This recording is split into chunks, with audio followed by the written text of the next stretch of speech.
कोल्हापुरातील एका हॉटेलमधील सभागृहात अवनी संस्थेतर्फे अरुणोदय पुरस्कार वितरण सोहळ्याचं आयोजन करण्यात आलं होतं। कार्यक्रमाला प्राध्यापक डॉक्टर राजन गवस यांची प्रमुख उपस्थिती होती। यावर्षीचा पुरस्कार ॲडव्होकेट दिलशाद मुजावर यांना मरणोत्तर जाहीर झाला होता।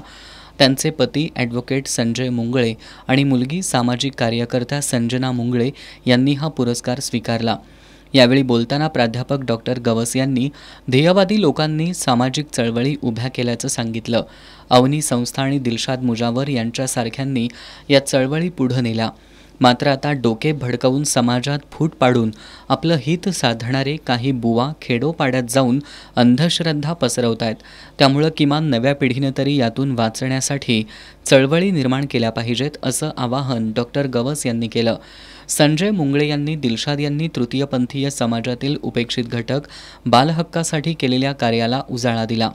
यावेळी अवनी संस्थेच्या अध्यक्षा अनुराधा भोसले, डॉक्टर रेश्मा पवार, संस्थेचे मानद सचिव जयसिंगराव कदम, संचालक संजय पाटील, व्यंकप्पा भोसले, तृतीयपंथी कल्याणकारी महामंडळाच्या सदस्या मयुरी आळवेकर, स्मिता वदन यांच्यासह संस्थेचे पदाधिकारी, कर्मचारी, नागरिक उपस्थित होते।